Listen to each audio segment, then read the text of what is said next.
I am Adam Parker, 30 years old, living alone in a tiny apartment on the outskirts of Portland, Oregon. My life is nothing special. I work at an auto repair garage from morning till night, come home, collapse into bed, and on weekends I drink beer by myself or watch football on an ancient TV. No wife, no kids, not even a relationship that's lasted more than a few months. I like it that way, simple, uncomplicated. But that night everything changed in the blink of an eye, as if fate were mocking the fragile peace I'd built for myself. I'd just pushed open the door to my apartment, my legs aching after a 12-hour shift. The smell of grease still clung to my clothes, and all I wanted was a shower and to fall face first into bed. My place isn't anything fancy. One living room that doubles as a kitchen, a cramped bedroom, and a handful of cheap furniture pieces picked up from flea markets. Neon light from the bar across the street spilled through the window, casting long, eerie shadows across the worn wooden floor. I dropped my backpack with a thud, grabbed a beer from the fridge, and was about to collapse onto the couch when my phone rang. The ring cut sharply through the silence. I glanced at the screen. Unknown number, local area code, but not one I recognized. My heart gave a little jump, the way it always does with strange calls. Probably a telemarketer, or worse, a wrong number debt collector. I hesitated, thumb hovering over the decline button, then thought better of it. What if it was something urgent from the garage? I sighed, accepted the call, and put the phone to my ear. "This is Adam. Who's this?" A woman's voice came through, rushed and urgent enough to make me freeze. "Mr. Adam Parker, this is a teacher from Evergreen Elementary School on the outskirts of town. You need to come pick up your daughter right now. Alice is waiting and we're about to close. Where are you?" My heart stopped. It felt like someone had dumped a bucket of ice water over my head. "Daughter? Alice?" I blinked, trying to process. "What? You've got the wrong person. I don't have a kid. I'm single. Never been married. Check the number again." Her voice didn't waver. "No, sir. Alice Parker's file clearly lists her father as Adam Parker with this exact phone number and a Portland address. If you don't come now, we'll have to call the police. This is considered child abandonment, you understand. She's only 4 years old. We can't leave her here alone." My mind went completely blank. I stood there, beer still in my hand, feeling the floor sink beneath me. Alice Parker. The name sounded vaguely familiar, but not mine. I don't have a child. God, I haven't even had a serious girlfriend since college. This had to be a mistake, or a cruel prank. Someone hacking my information? I tried to keep my voice steady, but my heart was pounding. "Listen to me. I do not have a daughter. Someone must be using my name. Check the records again or put the principal on the phone." She sighed, sounding even more tense. "Mr. Parker, we've already verified everything. She has a family photo and all the information matches perfectly. If you don't come, we will call the police. She's crying because she's waiting for her dad. Do you want to hear her voice?" A chill ran down my spine, icy cold, like an Oregon winter wind cutting straight through my bones. I tried to think, could this be a joke? Someone from the garage messing with me? Or a scam, some kind of extortion? But her voice, it was frantic, responsible, not an ounce of playfulness or hesitation. This was the voice of a real teacher, genuinely worried about a child. Cold sweat broke out on my forehead, even though the apartment was warm. A gnawing suspicion wormed its way into my gut. But deeper than that, a vague, unsettling dread tightened my chest. I spoke, my voice shaking. "All right, I'm coming. Give me the exact address." She read it out, then hung up. I stood there for a few seconds, phone still in my hand, feeling like the world was collapsing around me. Finally, I grabbed my keys, threw on my old leather jacket, and bolted out the door. It was pitch black outside, drizzling rain, the wind biting cold. Evergreen Elementary was a 3-hour drive away. I jumped into my beat-up pickup truck, started the engine, and tore off into the night.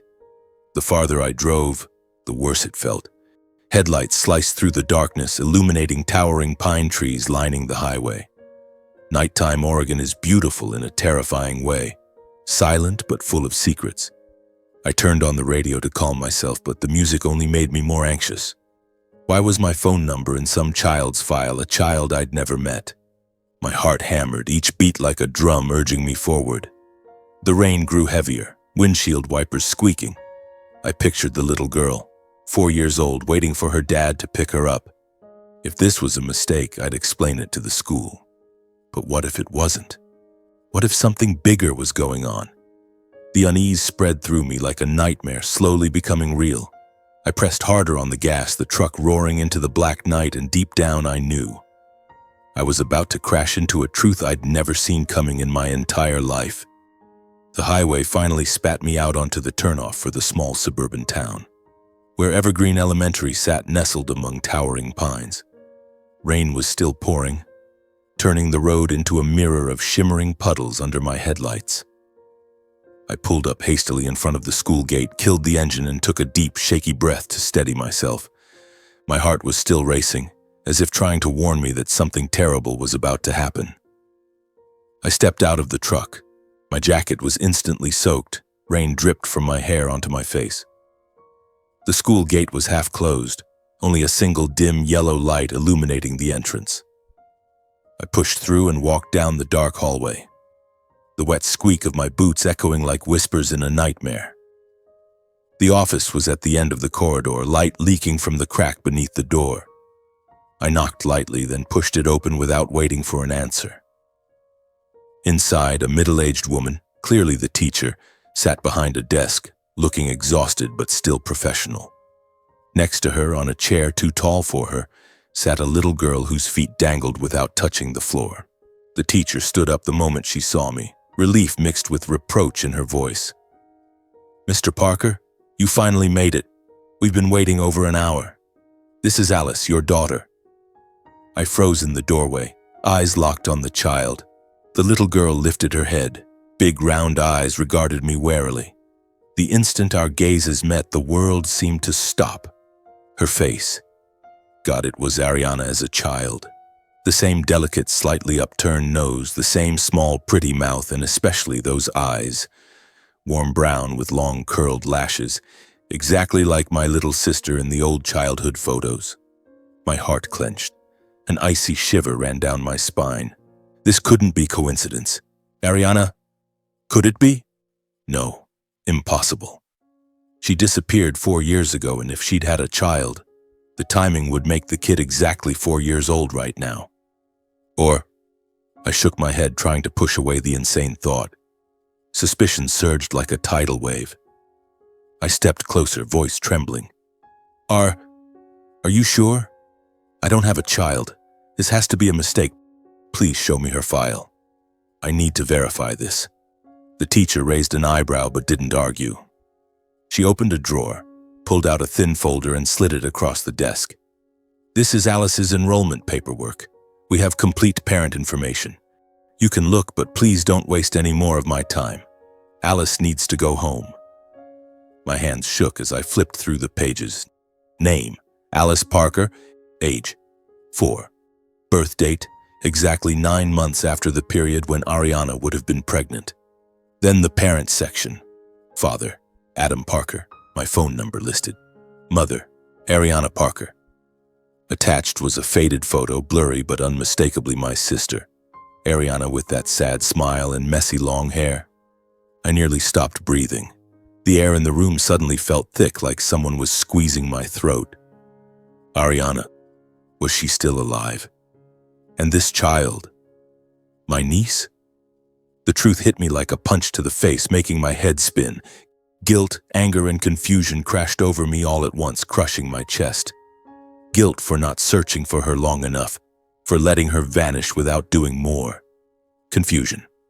Why was my name listed as the father? Had Ariana used my identity to protect the child? I realized I was about to find my sister again after 4 years of silence.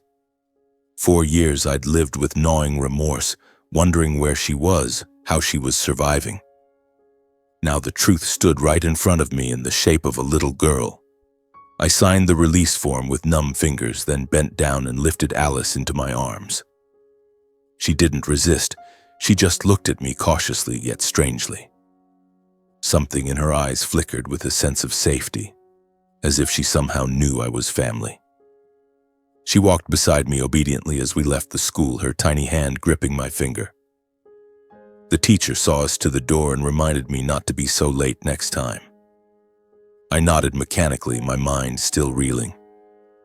Outside, the rain had stopped, but the wind was still biting. I opened the truck door, placed Alice in the back seat, and wrapped an old blanket from the trunk around her. "Are you cold?" I asked as gently as I could. In the truck, she only said her name once, Alice Parker, in a tiny voice, then fell silent, clutching a tattered doll and staring out the window like she was used to shrinking away from the world. I tried to make conversation, asked about school, about Mommy, but she just shook her head, eyes fixed on the trees whipping past. My heart ached. What had this child been through? Why was she so quiet? I glanced at the file again and memorized the home address, a rundown apartment complex on the outskirts of Oregon, not far away. I immediately turned the truck in that direction, plunging back into the night, but this time with a small passenger who changed everything. As I drove, watching Alice's face in the rearview mirror opened the floodgates of memory from 4 years ago, rushing back like an unstoppable torrent. Every detail was vivid, like an old film playing in my head. Ariana had been a lively, innocent 22-year-old with a radiant smile. She'd followed me around like a shadow since we were kids. I remembered summer afternoons in Salem, the two of us running along the banks of the Willamette River, Ariana giggling when I taught her to fish. "Adam, you're my safest place in the whole world," she used to say, throwing her arms around me whenever she was scared. Ariana was the joy of our family, our little sister with long, shiny hair and sparkling eyes, always dreaming of a happy life. Then that innocence began to fade when she brought a man home to meet us, Ray Cross. He appeared like a strange wind, all warm smiles and sweet promises that even I half believed at first. Tall, well-dressed, worked for a nearby construction company. He talked about the future, about their dream house, and Ariana hung on every word. She looked happy, so I didn't interfere much. But soon the changes started. Ariana would come home with red-rimmed eyes, trembling, trying to hide her unease. She'd force a smile, say she was just tired from work, but I noticed the faint bruises on her arms, the way she dodged questions about Ray. Back then, I wasn't perceptive enough. I thought it was normal couples arguments. I never imagined it was the beginning of hell. Then the day Ariana told us she was pregnant, we were having family dinner when she suddenly set down her spoon, voice shaking. "Mom, Dad, Adam, I'm pregnant." Joy and fear mingled on her face, her eyes shining with hope. The family exploded. My father, Alberto Parker, a strict man obsessed with family honor, slammed the table and roared, "What have you done? Do you have any idea what that baby is? It's a disgrace. A stain on the Parker name." His face turned purple with rage. My mother, Delisa, just cried silently, hands clenched under the table. Ariana shrank into herself, trembling like a child, backed into a corner, tears streaming down her cheeks. Meanwhile, Ray started avoiding her right after that. Texts slowed, calls went unanswered, then he vanished completely as if he'd never existed. He abandoned her, leaving a gaping wound. I remember that final night under pouring rain. Ariana stood there, 5 months pregnant, shoulders shaking with sobs. Dad threw her out without a second chance. "Get out of this house and never come back. From this day forward, the Parker family has no daughter named Ariana," he bellowed, slamming the door. Ariana sobbed, clutching a single small suitcase. I ran after her into the rain, grabbing her hand, begging our parents to reconsider. "She's your daughter. She's my sister. No one deserves to be thrown out like this." But Dad turned his back coldly and Mom only cried without daring to speak. Ariana looked at me, eyes swollen. "Adam, thank you for being the only one who stood by me. But I have to go.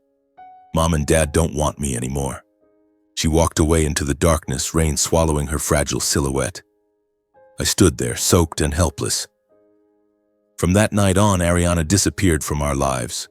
No calls, no messages, like she'd melted into the rain and been swallowed by an invisible world. I never found the courage to search thoroughly enough. I looked for her for a whole year, posted on social media, asked old friends, even hired a private investigator. But Oregon is vast, and she had simply vanished. For 4 years I lived with that guilt, blaming myself for not being strong enough. Every night I dreamed she was calling my name, begging for help, only to wake up alone. Now, looking at Alice, a child who was the spitting image of her, everything came slicing back like knives. Reality snapped back into focus, and I could never have imagined that today, everything I'd lost was returning in the cruelest way possible. Ariana? Where was she? What had happened? My heart pounded harder as the truck turned into the rundown apartment complex. Crooked buildings appeared under the faint streetlights, and I knew the nightmare was only just beginning. My battered old pickup truck crawled slowly along the muddy dirt road, flanked by rows of cramped houses that looked like ghosts in the night. This slum sat on the ragged edge of Oregon's suburbs, a place the city lights never reached. Only flickering street lamps lit the way, casting weak glows over overflowing trash and cracked, stained concrete walls, the stench of open sewers mixed with the smell of wet earth after the rain. I glanced at Alice in the rearview mirror. She sat perfectly still, clutching her tattered doll, staring out the window with a heartbreaking familiarity. "Where's your house, Alice? Show me," I asked as gently as I could, trying to keep my voice steady even though my heart was pounding like war drums. She pointed ahead, her voice tiny. "Right there, mister. The one with the green door." Each meter we advanced made my heart beat harder, as if every inch dragged me deeper into hell. I had never imagined Ariana, my little sister who grew up in a proper house in Salem with a green lawn and warm family dinners, could ever live in a place like this. For 4 years I had pictured her somewhere far away, maybe struggling but rebuilding a life. Not this. Not a dangerous slum where dogs barked endlessly and shadowy figures lurked beneath broken streetlights. We stopped in front of a dilapidated shack, cracked walls, a rusted tin roof rattling in the wind. The front door hung ajar, unlocked, just a rotten plank leaning crookedly to one side, as if someone had kicked it in and never bothered to fix it. My chest tightened. This was home? This was where Ariana and Alice lived? I killed the engine and took a deep breath, but the icy air still clawed its way into my lungs. "Is this the one, sweetheart?" I asked Alice. She nodded, a flicker of worry in her eyes. I lifted her out of the truck. She clung tightly to my hand and we walked toward the door. Every step felt heavy, as though I were walking into a nightmare I didn't want to wake from. I pushed the door open. Instantly, a wave of damp, rotten cold hit me like a slap. The room was pitch black except for faint streetlight leaking through a broken window. I switched on my phone's flashlight and swept it around, filthy floor covered in dust and debris. Then my beam froze. A body lay sprawled on the dirty floor, tangled, matted hair. A familiar silhouette. God, no. Ariana. She lay motionless, face deathly pale, eyes closed. My heart stopped for a second, then hammered wildly. I stood rooted to the spot, unable to believe my eyes. Ariana, my sister, the one I'd searched for 4 years, was lying here in this wretched shack, looking like a lifeless shell. The soft patter of Alice's footsteps sounded beside me, followed by a choked sob that exploded like a gunshot. The little girl threw herself forward, knelt, and wrapped her arms around the unconscious woman, shaking her desperately. "Mommy! Mommy, wake up. Don't sleep anymore. I'm home." Her voice broke into heaving sobs, tears streaming down her cheeks as her tiny hands clutched her mother's shoulders. The sight stabbed straight through my heart. I dropped to my knees beside them, my trembling hand hovering near Ariana's nose, a faint, shallow breath. I quickly checked her pulse at the neck, weak, barely there. Her skin was ice cold, lips purple. Alice clung to her mother's legs, wailing. I pulled the child into my arms, trying to soothe her even as panic clawed at me. "Mommy's going to be okay. I'm taking her to the hospital right now." But when the flashlight beam swept across Ariana's body, I saw them. Bruises on her wrists, arms, legs. Old and new, mottled purple and yellow, the unmistakable marks of prolonged violence. Each one cut into me like a blade, sending chills through my entire body. Who did this? Ray? Had that bastard come back and done this to her? I remembered the faint bruises 4 years ago that she tried to hide, and I hated myself for not seeing the truth sooner. My little sister, once so strong and bright, now lay broken like a discarded doll, too exhausted and beaten to fight anymore. I scanned the room to take stock. The fridge stood wide open, completely empty except for a few scattered beer cans. The stove was cold and dusty, unused for days. Shattered liquor bottles glittered on the floor, furniture overturned, a snapped table, a toppled chair, clothes strewn everywhere, as if a violent struggle had taken place. My stomach twisted. This wasn't a home. This was hell. Ariana had lived like this for 4 years, with a small child, completely alone. I pictured her shielding Alice from flying fists, and tears burned my eyes. Why didn't she call me? Why didn't she come back? Guilt and rage surged together, but there was no time for questions. She needed help now. I scooped Ariana into my arms. Her body was terrifyingly light, wasted away, more like a child than an adult. Her skin felt paper-thin, bones sharp beneath the threadbare clothes. Alice followed, sobbing and clutching her ragged doll, eyes red and fixed on her mother. "Mommy's going to be okay, I promise," I whispered, even though I wasn't sure I believed it. We rushed back into the freezing night. I laid Ariana across the back seat, wrapped my leather jacket tightly around her to keep her warm, then slammed the door. Alice climbed in beside her mother, stroking her hair and crying softly. I jumped behind the wheel, started the engine, and tore off into the darkness. The suburban streets were deserted, only distant sirens and the returning rain for company. I floored it, tires skidding on muddy roads, heart pounding so hard I thought it might burst. All I could hear was the faint, ragged breathing behind me, Ariana's fragile gasps like a whispered plea for help, and Alice's broken sobs, trying so hard to stay quiet but failing in waves, as if every second brought us closer to tragedy. I glanced in the mirror. Alice curled against her mother, face buried in Ariana's shoulder. The sight tore me apart. "I'm getting Mommy to the hospital right now, Alice. She'll be okay. Just hang on, I'm here," I said, voice shaking. But dark thoughts flooded in. What if I was too late? What if she didn't make it? What had she endured alone all these years? I remembered that rainy night she left, pregnant, heartbroken, and how helpless I'd been. Now fate was giving me a chance to make it right, but in the cruelest way possible. The road to the hospital felt endless. I raced through dark neighborhoods, headlights slicing the night, briefly illuminating huddled homeless figures on the sidewalks. Rain hammered harder, wipers screeching in rhythm with Alice's crying. Finally, the flickering neon sign appeared. Oregon Community Hospital, an old building but our only hope.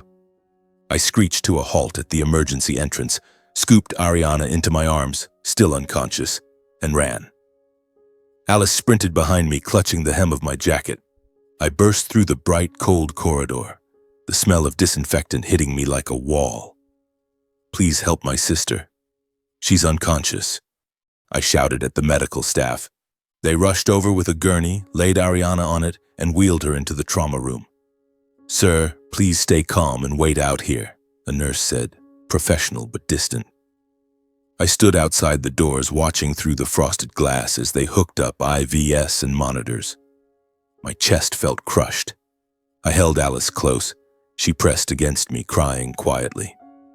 Through the glass, I could see Ariana lying there, fragile under the harsh white lights, and all I could think of was the darkness she'd endured alone for 4 years. Pregnant and abandoned, giving birth in poverty, then beaten by that monster. Why didn't she call me? Why did she suffer in silence? Tears rolled down my face, mixing with sweat. Alice whispered, "Mister, will Mommy wake up?" I hugged her tighter. "Of course, sweetheart. Your mom is so much stronger than you know." But inside I was terrified. This nightmare wasn't over, it had only just begun. I sat in the hallway, time crawling like torture, my mind spinning with memories and fear. Ariana, my little sister, was finally found, but in the worst possible state. I would never let her suffer again. Never. The hospital corridor was icy cold, thick with the sharp smell of disinfectant and the endless beeping of machines echoing from nearby rooms. Alice had finally fallen asleep in my arms, still clutching her ragged doll, her small face pale with exhaustion. I glanced at the wall clock. More than an hour had passed since they wheeled Ariana into the emergency room. Every minute dragged like a boulder, crushing my chest. At last, the doors swung open. A middle-aged doctor stepped out, face grave, tired eyes half hidden behind black-rimmed glasses. My heart clenched so hard I thought it might stop. I shot to my feet.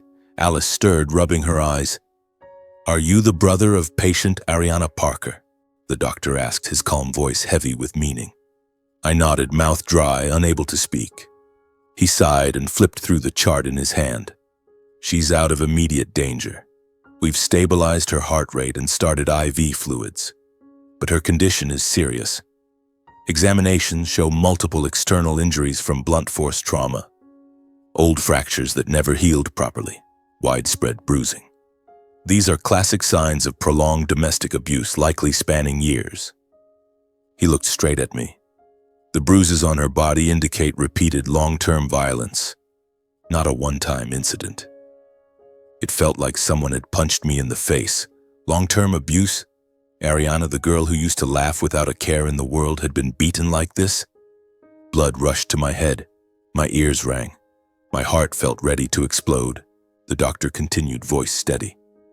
"Additionally, she is severely malnourished, critical vitamin and calorie deficiency, pneumonia from living in damp, moldy conditions, chronic sleep deprivation, likely from prolonged stress and insomnia.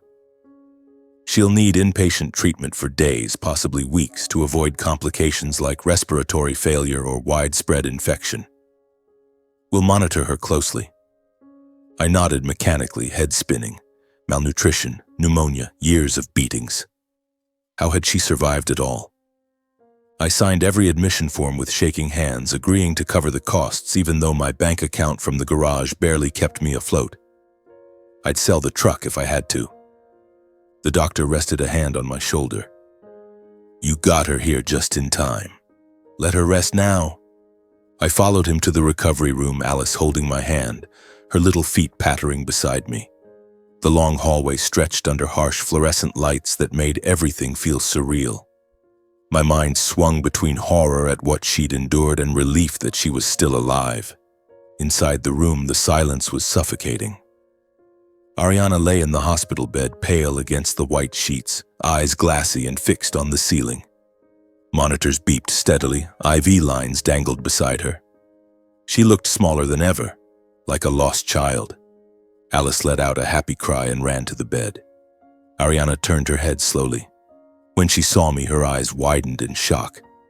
My name escaped her lips in a weak, raspy whisper as if rising from the bottom of a pit. Then her eyes filled with shame and pain, tears rolled down her pallid cheeks. I rushed to her side and pulled her into my arms, feeling the tremor in her frail body. She gripped my hand desperately and sobbed into my chest, the sound raw and broken like a dam finally bursting. "Adam, how did you find me? I'm so sorry," she kept repeating between gasps. I stroked her hair, fighting my own tears. "Don't say anything. Just rest, Ariana. I'm here now. Everything's going to be okay." Alice climbed onto the bed and curled against her mother. The three of us held each other in silence, broken only by crying and the steady beeping of machines. Ariana cried herself into exhaustion and fell asleep in my arms, leaving behind a pain that sank into my bones, an old wound ripped open until I could barely breathe. For 4 years she had lived in hell while I lived with guilt, never knowing. From that day on, I took leave from the garage. My boss agreed the moment he heard. I stayed by her bedside, caring for her as the only family she had left. Every morning I bought nutritious porridge from the diner near the hospital and fed her spoonful by spoonful, telling silly stories from our childhood to make her smile. Alice played quietly in the waiting area chairs, coloring with the new crayons I'd bought, while we waited outside whenever the nurses changed Ariana's dressings or bathed her. The hallway was quiet except for the steady beeping drifting from her room. When the nurse finally opened the door, I took Alice's hand and walked in. Ariana looked cleaner, her hair brushed, her skin less ashen. I sat beside her and took her cold hand. She squeezed back weakly. "I'm not going anywhere," I whispered, a promise I would never break. She blinked up at me, eyes shining with tears. I thought I was going to die in that room. And Alice. Those words cut through me like ice. Eventually, I decided to call our parents. I didn't expect much, but they were still her parents. They had to know. I dialed the house in Salem, hand trembling. Mom answered, voice weary. "Adam, what is it, son?" I told her briefly. "Mom, I found Ariana. She's in the hospital. It's bad. Abuse, malnutrition." Silence. Then Dad snatched the phone, voice cold and cutting. "She's still alive? I thought she was dead by now." My heart stopped. No grief, no questions, just contempt. She brought it all on herself. Got pregnant out of wedlock, ran off with that trash. Getting beaten is just the price she pays. Don't expect pity. Someone like her doesn't deserve help. I stood frozen. "Dad, she's your daughter. She was nearly killed." He cut me off. "Don't drag me into this. She made her mess. She can lie in it. I won't be tied to any more of her trouble. Family honor matters more than her life, understand? And you, stay out of it.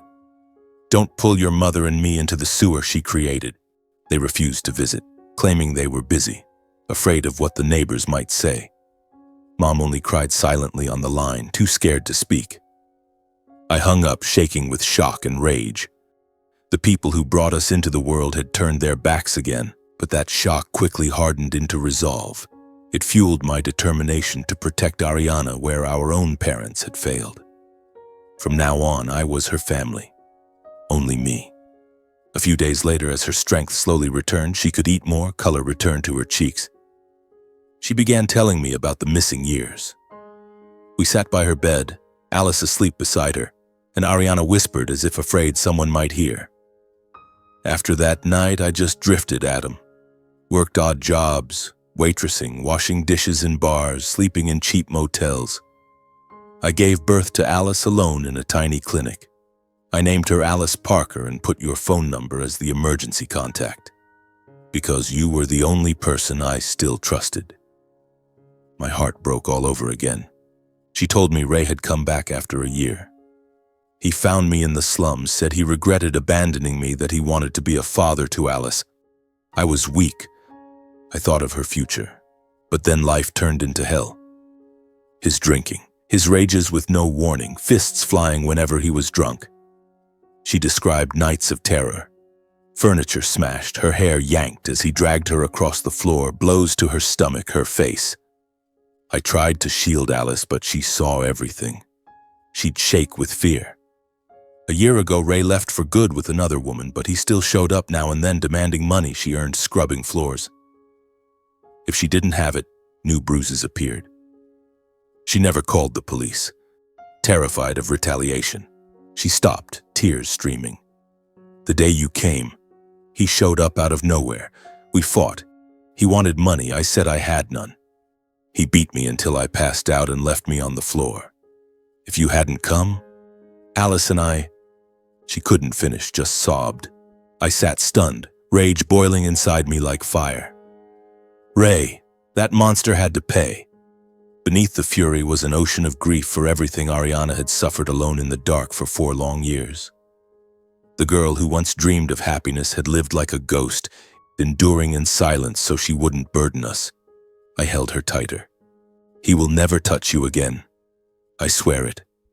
But inside, a storm was rising. The horrible truth was out, and I knew the road ahead would be brutal. The following days in the hospital passed in weary but hopeful waiting. Ariana recovered little by little. Her skin regained some color, her eyes cleared, and she began to smile more often as she watched Alice play beside the bed. I was there every single day, bringing homemade food from my tiny apartment. Steaming chicken porridge, fresh fruit, and the little pastries she had loved since childhood. Alice stayed glued to her mother, drawing colorful pictures and chattering about school in her bright, bird-like voice. Yet every night, when I returned home alone, I lay awake, Ariana's words replaying in my head. Ray, the man who had not only abandoned her but had come back to torment her. I clenched my fists until my knuckles went white, wondering why life had been so cruel to my little sister. I had to do something. I couldn't let it end like this. Finally, after 2 weeks, the doctors discharged her. She was much better. She could walk on her own, eat normally, though still weak and in need of follow-up care. That day, the Oregon sky was for once bright with rare sunshine. Golden light poured through the hospital windows like a good omen. I wheeled her out while Alice skipped excitedly beside us, clutching a handful of wildflowers I'd picked along the road. But as the truck headed toward the slum, my chest tightened. I couldn't let her go back to that hellhole full of deprivation, danger, and nightmares. I stopped the truck just outside the hospital gate and turned to her, voice firm. Ariana, listen to me. You and Alice are not going back there. Ever. Come live with me. There's room for both of you. You won't have to worry about a thing. She looked at me, eyes uncertain. She bit her lip, fingers twisting the thin hospital gown. Adam, I don't want to be a burden. I've caused enough trouble already.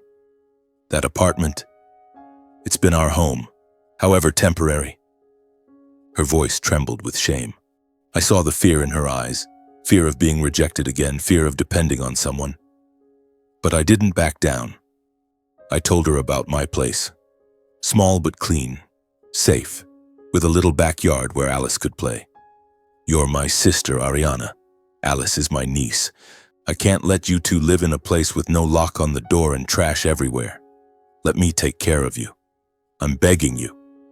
I looked at her, eyes brimming, and after a long hesitation, she finally nodded.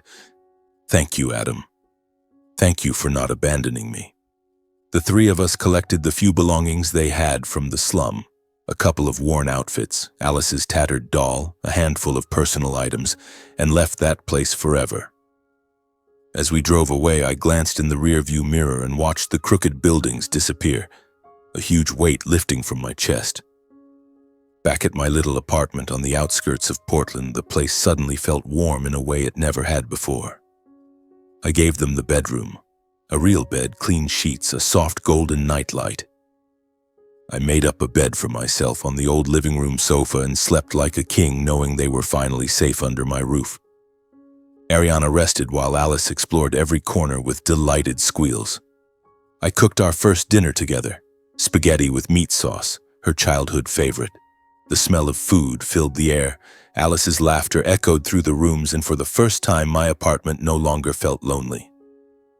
Thank you, Adam, Ariana whispered as we ate. I never thought I'd have a day like this again. I smiled, but deep down the worry lingered. Ray was still out there, and he could show up any time. In the days that followed, life for the three of us slowly settled into a rhythm. Ariana improved visibly. She ate heartily, slept deeply, and started helping around the house. She laughed more, told funny stories about Alice, and we stayed up late watching movies like we did when we were kids. Alice attached herself to me as if I were her new anchor. She called me Uncle Adam, followed me everywhere, and even fell asleep on my shoulder while I read her bedtime stories. I took her to the nearby park, pushed her on the swings, taught her to fish in the little stream, and suddenly my life had meaning again. Mornings began with the smell of fresh coffee. Ariana sat at the kitchen table talking about old dreams while Alice drew pictures of the three of us as a family. That peace made me forget my fears, but I knew deep down it was fragile as glass. And the peace didn't last long.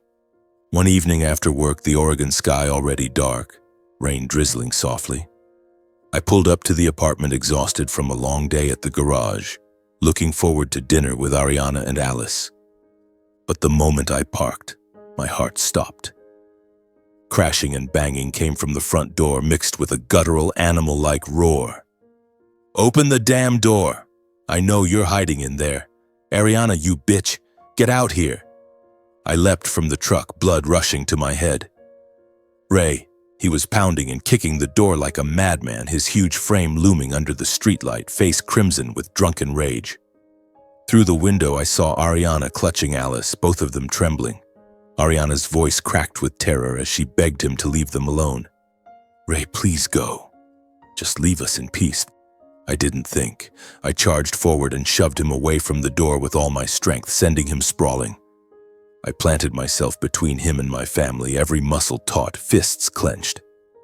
"Who the hell are you?" he snarled, scrambling to his feet, eyes bloodshot, ready to lunge. But something in my cold, unwavering stare made him hesitate. I was taller, broader, and the murderous look in my eyes must have been unmistakable. He stayed on the sidewalk, spitting venom instead of swinging. "You're the brother, right? You think you can steal my woman and my kid? Give them back, or I swear I'll come back, and you know what'll happen. I'll burn this whole place down and kill every last one of you." Adrenaline surged through me. My limbs shook, but I didn't step back. I locked eyes with him, voice low and icy. "Touch them again and I won't let you walk away alive. Get out of here right now, or I'm calling the cops."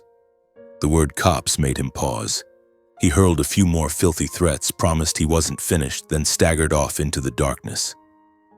I stood there, breathing hard, watching until he vanished completely before daring to turn back to the house. Ariana flung the door open and threw herself into my arms, shaking uncontrollably. Alice hid behind her, eyes red with tears. I held them both, feeling their fear in my arms, trying to calm them even though my own blood was still boiling with rage and terror. "He's gone. I'm here. You're safe." But inside, dread spread like ice. He knew where we lived and he would come back. Once Ariana calmed down, we sat around the kitchen table with cups of hot tea. Alice had finally fallen asleep after the ordeal. Ariana sat curled up, eyes swollen. I knew silence would only make things worse. Ray wouldn't stop and we couldn't live in fear forever. I spoke with quiet determination. "Ariana, we have to put him in front of the law. I'll gather evidence. Hospital records, photos, security footage, if we can get it. He has to pay for what he did to you." She hesitated, terror flashing in her eyes. "Adam, he really will come back for revenge. You've seen what he's capable of. He's not normal. I'm so scared." She told me again about the times he'd threatened to kill her if she ever went to the police. But my resolve, the fresh memory of his violence, and most of all the realization that she no longer had to face him alone, finally won out. She nodded. We held each other tight, and in that moment I knew. The real fight had only just begun. The next morning, the Oregon sky hung low and gray, heavy with clouds, as if foretelling a long, difficult day. I woke early, brewed 2 strong black coffees, and sat at the kitchen table watching Ariana. She looked exhausted, her eyes still red from the night before, but a flicker of resolve shone through when she nodded. "Adam, let's start gathering the evidence," she said, her voice soft yet steady. Alice was still fast asleep, so we asked the kind old lady downstairs, the same neighbor who had seen Ray the previous night and shaken her head in pity, to watch her for a few hours. We climbed into my old pickup and headed toward the old slum apartment. Just the thought of it made my chest tighten. The morning streets were nearly empty, only the soft patter of rain against the windshield and a heavy silence inside the cab. I reached over and squeezed Ariana's hand. "We'll be quick. I'm right here. Nothing's going to happen to you." Turning into the slum brought everything rushing back like an old nightmare. Crooked buildings pressed together, trash piled high, the stench of mold mixed with cheap cigarette smoke. We parked a safe distance from the old place, trying not to draw attention. Ariana led the way, her steps shaky as she pointed out the neighbors' doors. At first they were wary. Suspicious glances through cracked doors, quick shakes of the head. "I don't want to get involved," an old man muttered, eyes darting around as if Ray might leap from the shadows. I understood. Ray was the local terror, a huge drunken brute with iron fists. But when I explained calmly yet earnestly, "We're putting him away for good. He won't hurt anyone again. Please, just tell us what you saw." A few began to open up. They led us into their cramped rooms and spoke in whispers as though he might hear. A middle-aged woman 2 houses down described the nights Ray brought other women home. Young, drunk girls laughing loudly at all hours. "He didn't even try to hide it," she said angrily. Ariana was alone with the little girl while he dragged those women in and smashed everything. I heard her screaming, heard the child crying. My heart twisted, imagining Ariana curled in a corner, shielding Alice. A plumber who lived nearby told of the times Ray, blackout drunk, punched through windows and hurled bottles against walls, the crash of glass echoing through the whole block. He was like a wild animal. Ariana would run out crying, face swollen. I wanted to help, but I was afraid he'd come after me. Every story was another piece of the hell Ariana had lived in. I wrote it all down carefully, my hand trembling with rage. Then came Maria, the thin, white-haired woman who lived right next door. Her hands shook as she clasped them together, voice breaking with emotion. She told us about one freezing night when Ray had shoved Ariana, heavily pregnant with Alice, out the door. Ariana collapsed onto the icy concrete, blood pooling beneath her. Maria had quietly opened her door and pulled Ariana inside for a few hours while Ray raged outside, drunk and screaming before finally leaving. Ariana had sobbed uncontrollably, begging Maria never to tell anyone, terrified that if Ray found out he would kill her. Maria took Ariana's hand now. "I can't watch you suffer anymore. I've seen too much. This time I will testify." The image of my once strong sister living in constant terror crushed me. I recorded every statement, collected shaky signatures, and saved the audio from my phone to strengthen the case. Each signature felt like progress, but the tension was thick. Everyone kept glancing over their shoulders. Leaving the slum, we drove to the small suburban hospital where Ariana had been treated so many times. The head doctor, an older man with silver hair, recognized her immediately. "Little one, you finally came back," he said, voice full of sorrow. We requested all her old medical records, the times she came in for falls downstairs, kitchen accidents, the excuses the doctors had always suspectedly doubted. "I knew it was abuse," he whispered as he handed over the thick file. "But she wouldn't talk. Now do what needs to be done. Take him to court." The folder was heavy with photos of bruises, x-rays of healed fractures, nurses' notes full of suspicion. Each page was another knife to the heart, reminding me of the nights she suffered alone.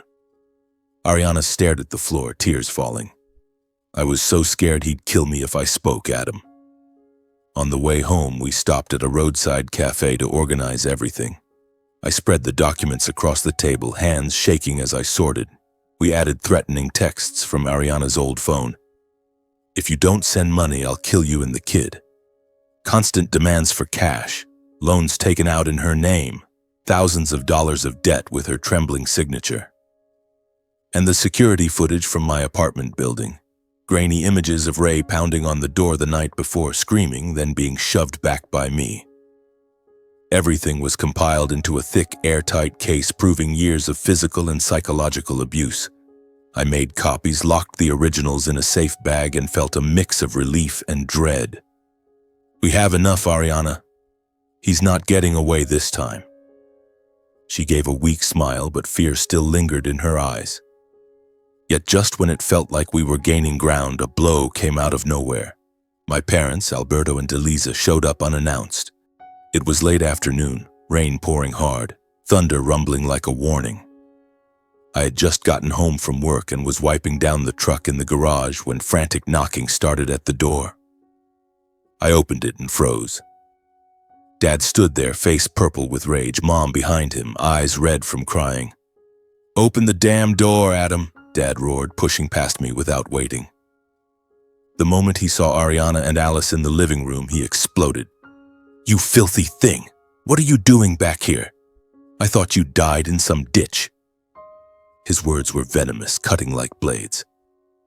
Ariana shrank back instantly, arms wrapped protectively around Alice. Tears rolled silently down her cheeks, but she pressed her lips together, unable to speak. I stepped in front of them, voice shaking with fury. "Dad, stop it. She's your daughter." He wouldn't listen. Mom, trembling, finally explained. "We've been getting threatening letters from that Ray, Adam. Anonymous notes demanding we force Ariana back to him, or he'll hurt the whole family." My stomach dropped. "Ray had gone after our parents?"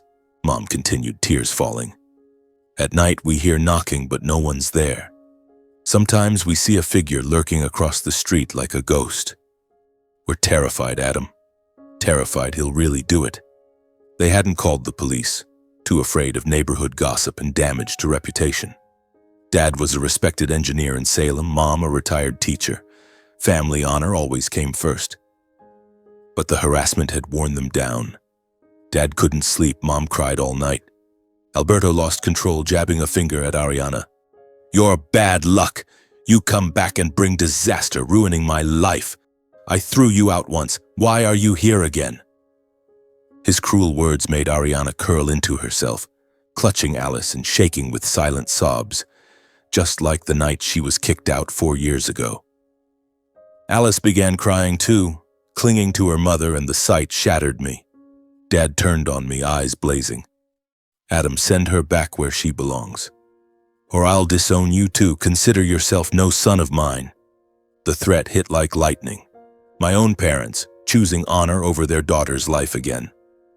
I stood firm, body shielding Ariana. "No, Dad. She stays with me. If you won't help, then please leave. I will protect her." They grew even angrier. Dad slammed his fist into the wall. Mom begged him to calm down through her tears, then they stormed out, slamming the door behind them like a final severance. The instant the door shut, Ariana collapsed against my chest, sobbing uncontrollably, her whole body trembling like a leaf in autumn. I held her tight, stroking her hair, whispering, "Don't cry anymore. Look at me. From now on, you and Alice will never have to face this alone. I am your family. I will protect you no matter what it takes." At that moment, I was the only warmth left to shield her from the world, and from the very family that should have protected her. Tears rolled down my own face, mixed with rage. Ray had extended his terror even to our parents, and he would pay.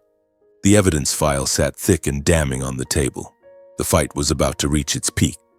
But with Ariana in my arms, I was ready to face it all. That night, I lay awake on the living room sofa, my father's words echoing in my head like a reopened wound. "I'll disown you too." The pain was sharp, but it only hardened my resolve. My parents had chosen fake honor over their own children, and I would never let Ariana suffer again because of that choice. The next morning, the Oregon sky was still gray, rain drumming steadily on the roof. I packed the evidence into an old leather folder, witness statements, recordings, photographs, threatening texts, everything a ticking time bomb. Ariana was already up, eyes swollen but steady. When I said, "Today we file with the police. No more delays," she nodded without hesitation.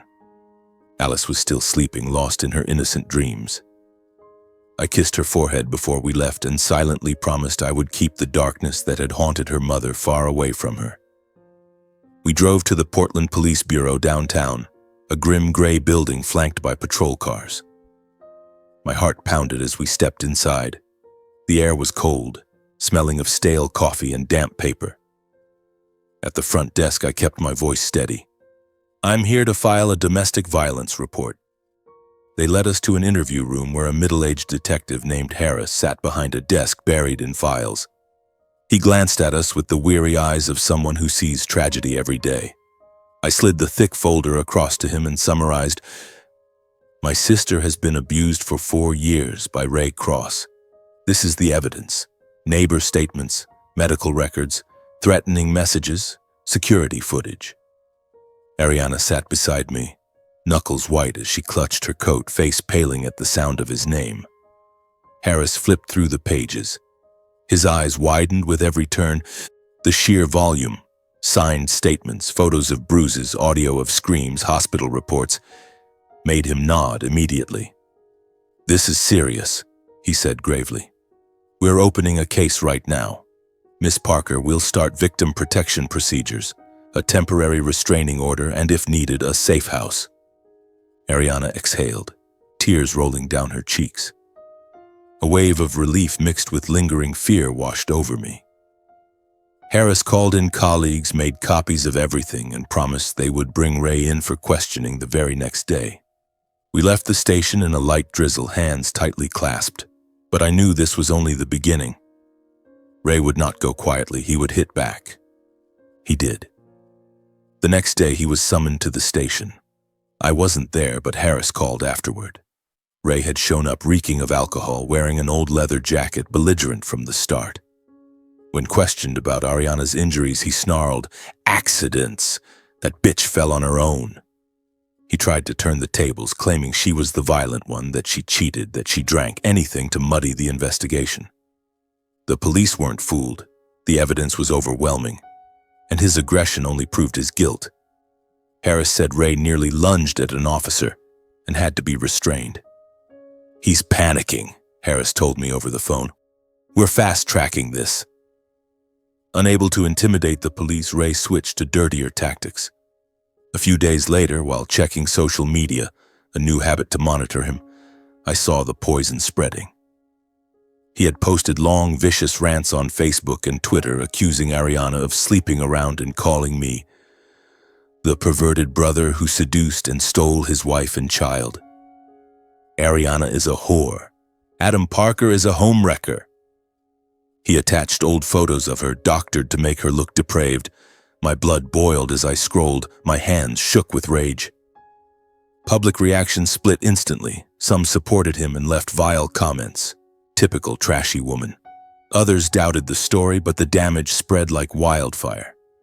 Tabloid sites, cheap gossip pages hungry for scandal, republished everything with screaming headlines. Brother steals sister-in-law, Oregon family drama explodes. My name and photo were everywhere, painting me as the villain who destroyed another man's family. My phone wouldn't stop ringing. Old friends asking questions, co-workers at the garage giving strange looks. It felt like knives in my chest. My parents were hit hard too. In Salem, the rumors reached the neighbors. Gossip traveled from social media to the grocery store. They called one evening, Dad roaring through the speaker, "You've dragged disaster on this family." Neighbors won't stop talking. I'm ashamed to show my face. Why didn't you just let that bitch fend for herself? Mom sobbed in the background. Adam, we can't take any more. First the threatening letters, now this. Do you see what you've done? I tried to explain it was all Ray's smear campaign, but Dad cut me off with more insults and hung up. The betrayal stung like salt in an open wound. Instead of supporting us, they blamed me for bringing trouble home. Those calls kept me awake, but I ignored them and focused only on protecting Ariana and preparing for trial. The more we were attacked, the more determined I became to drag Ray into the light. The police finished the case file quickly. The evidence was ironclad and sent it to the prosecutor. Trial was set just 2 months later. Ray, desperate, hired a cheap lawyer known for defending petty criminals. Harris said Ray kept calling the station with threats to sue. It was pointless. In the meantime, we lived on a knife's edge. Ariana rarely left the apartment, afraid of being recognized from the rumors. Alice asked about the bad man, her name for Ray, and I distracted her with happy stories. I added extra locks, checked the security cameras every night, and jumped at every strange sound. One anonymous letter slipped under the door, Ray's handwriting. "You and your brother will regret this." Ariana cried all night. I immediately called Harris and added it to the file. Tension built like a ticking bomb. The trial would be the final battle. The day finally arrived under a rare golden Oregon sun, as if the sky itself wished us luck. The old courthouse downtown stood solemn with its stone columns, but inside the air was heavy with old wood and paper. I sat beside Ariana and Alice in the plaintiff's section, holding her hand tight. Ariana wore a simple dress, pale but resolute. Across the aisle, Ray sat with his lawyer, trying to look calm. Clean shirt, combed hair, but his eyes darted nervously and burned with hatred whenever they landed on us. My heart pounded as the judge banged the gavel and the trial began. The prosecutor, a sharp middle-aged woman, laid out the charges. Defendant Ray Cross is accused of prolonged domestic violence causing injury, death threats, extortion, and disorderly conduct. When my turn came, I stood, voice trembling but firm, and presented every piece of evidence. Neighbor testimonies recounting screams and destruction. Hospital records with photos of bruises and x-rays of broken bones. The judge raised an eyebrow. Threatening texts projected on screen. "I'll kill you if you go to the police." Security footage of Ray pounding on my door. Loan documents proving years of financial coercion. Each item landed like a hammer blow. The courtroom fell silent except for shocked whispers from the gallery. Faced with irrefutable proof, Ray's excuses only exposed his lies and cruelty. He took the stand and whined, "I loved Ariana. She hurt herself and framed me." His lawyer tried to call it a family misunderstanding, but crumbled under the prosecutor's cross-examination. The judge shook his head. Ray began to sweat, eyes wild. After 3 tense hours, the verdict came. The judge adjusted his glasses and read aloud. Defendant Ray Cross is found guilty on all counts of domestic violence causing injury, death threats, extortion, and disorderly conduct. Sentence: 10 years imprisonment and a permanent restraining order prohibiting any contact with victims Ariana Parker and Alice Parker. The gavel slammed down. The room erupted in murmurs. Ray screamed, "No! You're framing me," as handcuffs clicked onto his wrists. He was dragged away, turning one last time to glare at us with pure hatred. Ariana exhaled, shoulders shaking with relief and sobs. I simply held my sister's hand, tears rolling down my own face. 4 years of hell were finally over. We walked out of the courthouse into the warm afternoon light. No more screams, no more threats. Only the fragile peace we had fought so hard for after 4 endless years. A gentle Oregon breeze carried the scent of autumn leaves, and for the first time, Ariana truly smiled. "Thank you, Adam, for everything. Without you, I don't know what would have happened to us," she whispered. I pulled her and Alice into my arms, heart full of hope. The wounds would take time to heal, and a new journey was just beginning. But we had won. Not with fists, but with truth and love. The days immediately following the trial felt like turning to a new chapter, though the aftershocks still smoldered. Local media covered the case extensively. Long articles in the Oregonian and on regional news channels carried sensational headlines like "Brave Brother Saves Sister from Years of Domestic Hell" or "Shocking Case, Abuser Sentenced to 10 Years." For the first time, I felt true relief. The truth had been completely vindicated. Ariana received hundreds of supportive messages from strangers on social media. Facebook, Instagram, everywhere. People sent words of encouragement and solidarity. She read them with tears streaming down her face, but they were tears of joy this time. Those messages gave her the faith to start over. She began sleeping through the night, eating properly, and the light slowly returned to her eyes. Alice felt the change, too. She ran around the apartment laughing, playing with the new doll I'd bought her, chattering excitedly about school and what tomorrow would be like with a sparkle I'd never seen before. Together we cleaned the apartment, painted the walls a soft sky blue to chase away old memories, and every evening the 3 of us gathered to tell silly stories, finally feeling like a real family. Meanwhile, our parents became the target of public condemnation. The news spread, and everyone learned how they had thrown Ariana out years ago, refused to help when she was in the hospital, and even hurled insults when they showed up at my door. Relatives distanced themselves. Phone calls from aunts and uncles dwindled, then stopped entirely. Neighbors in Salem turned away, whispering behind their backs, "What kind of parents treat their own child like that?" Society shunned them for the cruelty they had shown their daughter. Once proud of their reputation, Dad with his stable engineering career, Mom with her gentle retired teacher image, they now lived in seclusion, afraid to leave the house because of the scornful looks from others.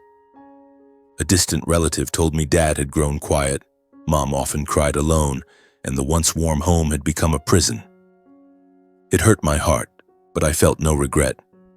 They had chosen that path and now had to live with the consequences. I started over with a new job. Using the small savings I'd scraped together over the years, I opened a modest electronics repair shop on the outskirts of Portland. It was just a rented garage with a glowing neon sign that read Parker Repairs. But it was my dream. I worked tirelessly to build a future for the three of us, fixing laptops, phones, and computers for local customers from dawn until late at night. Ariana supported me wholeheartedly. "You're going to make it, I believe in you." She helped clean the shop in the early days, and our very first customer, an elderly lady with an old computer, smiled and said, "You're that kind young man from the news, the hero." Every dollar earned went toward Alice's education, Ariana's fresh start, and the dream of one day buying a bigger house. Ariana found part-time work at a cozy neighborhood cafe filled with the smell of freshly ground coffee and toasted bread. She started on morning shifts, making lattes and chatting with customers, slowly rebuilding an independent life. When she received her first paycheck, she beamed. "Adam, I feel alive again." Alice couldn't wait to go to school each day, the colorful elementary school nearby, full of new friends. Her innocent smile returned. She came home chattering. "Today I drew Uncle Adam fixing a car." We took turns dropping her off and picking her up, and in the afternoons the three of us cooked together.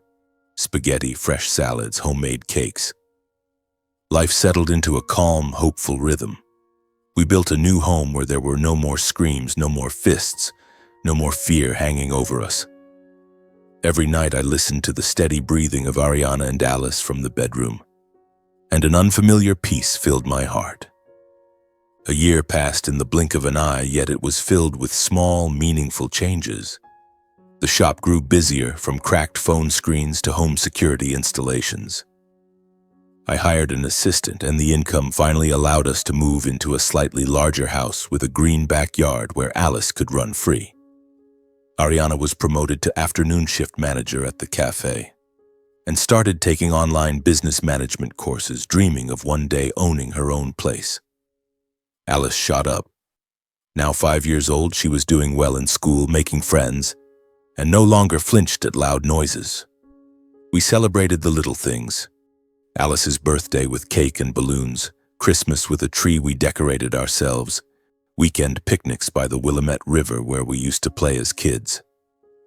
Memories of Ray faded like a distant nightmare, and we learned to live without looking over our shoulders.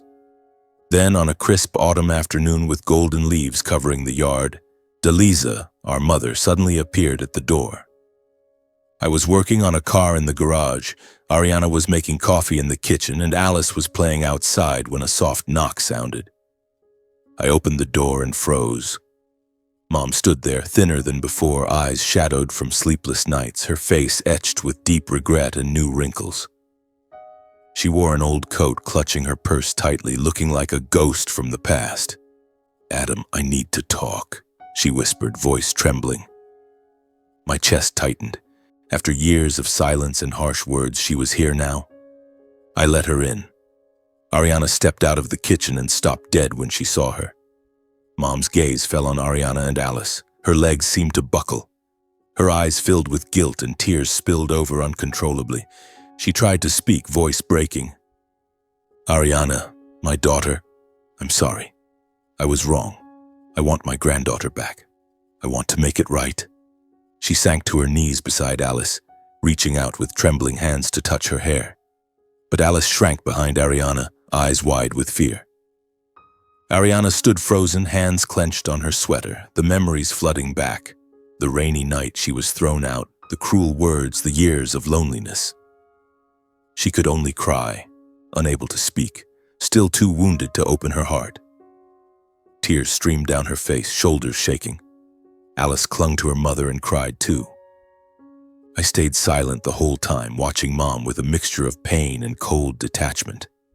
This was the woman who gave us life, yet turned away when we needed her most.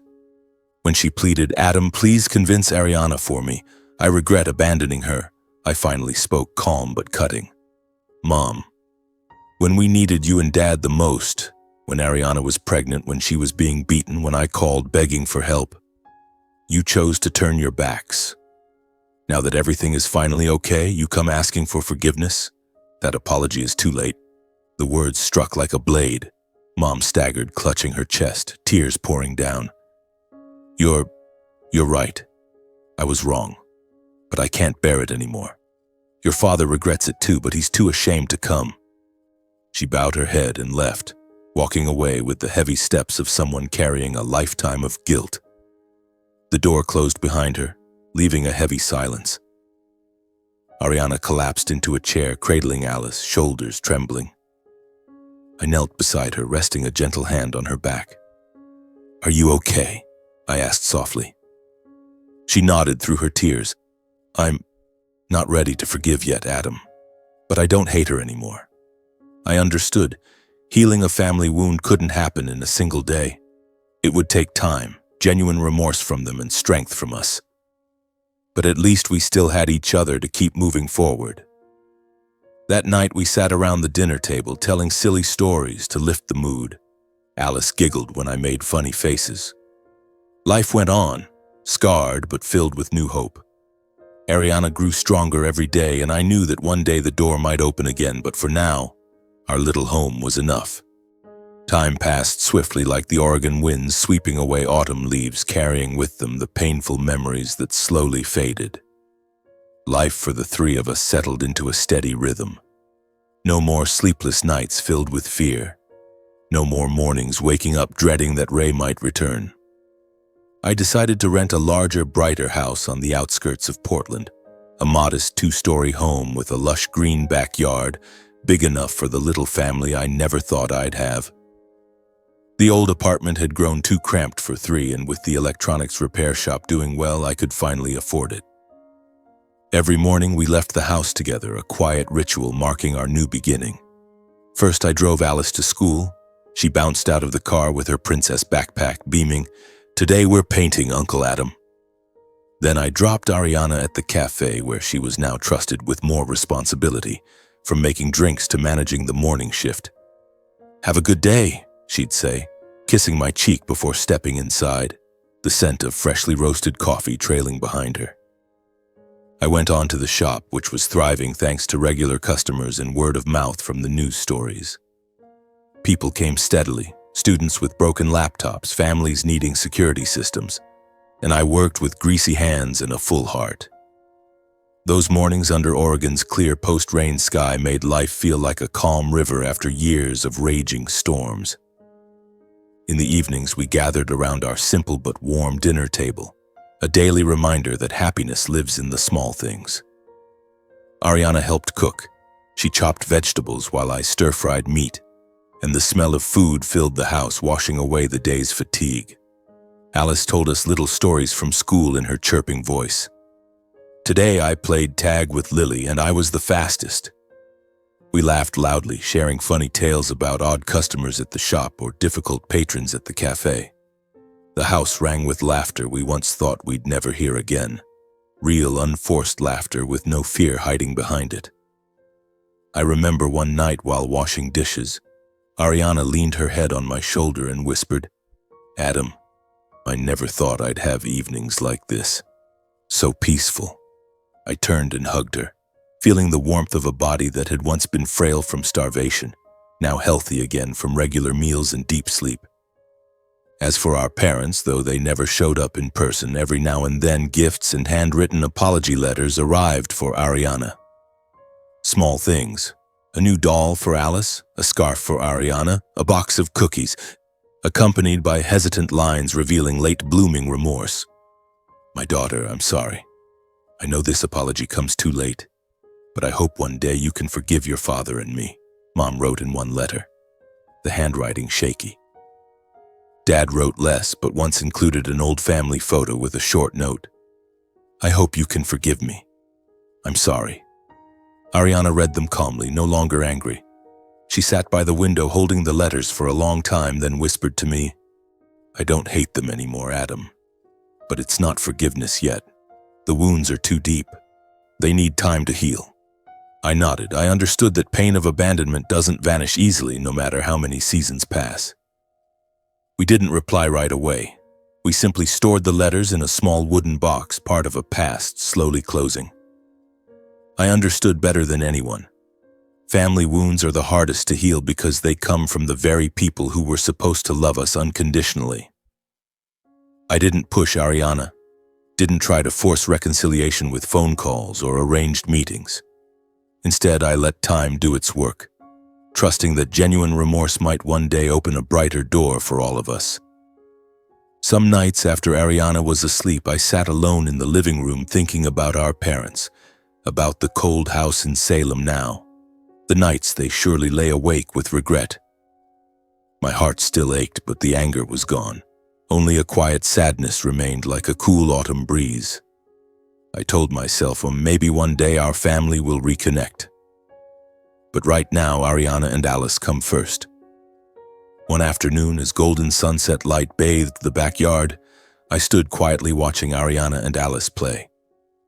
She chased Alice across the green grass, their laughter ringing out, sunlight weaving a picture of peace we wouldn't have dared dream of 4 years ago. Ariana wore a simple floral dress, hair dancing in the wind, looking again like the lively 22-year-old she once was. Alice squealed, clutching a ball, her face radiant and free of fear.